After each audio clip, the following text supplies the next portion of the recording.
જ્યારે દીકરીને વિદાય કરશો ને, જ્યારે દીકરીનું કન્યાદાન કરશો, ત્યારે ખબર પડશે કે દીકરી વિદાયનો પ્રસંગ શું છે. પરણ્યા એટલા પ્યારા લાડી, ચાલો આપણે ઘેર.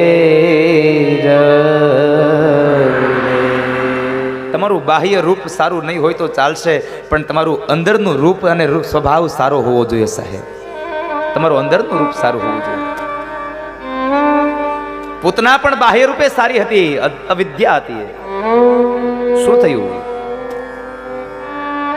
બાહ્ય સ્વરૂપ સારું નહીં હોય તો ચાલશે, પણ તમારું અંદરનું સ્વરૂપ સારું હોવું જોઈએ.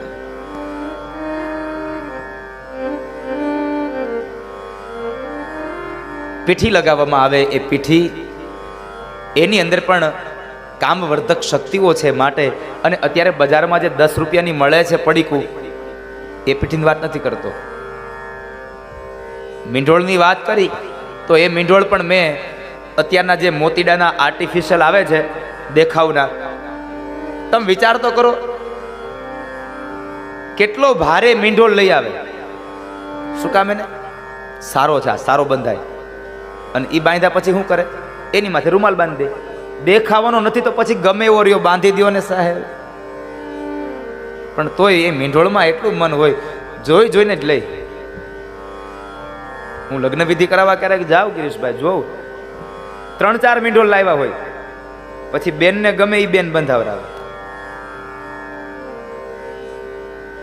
અને વળી પાછા બાજુમાં રૂમાલ તૈયાર જ હોય.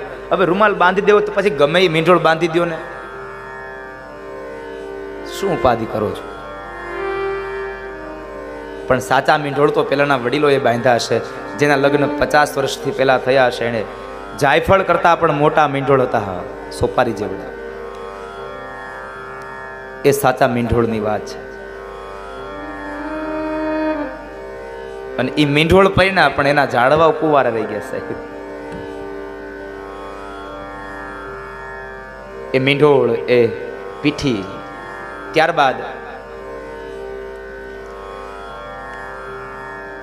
જાન પરણવા જાય, અને જ્યારે માંડવે જાન આવે એ વખતે કન્યાની માતા 4 પોખણાઓ લઈ અને એને પોખે છે.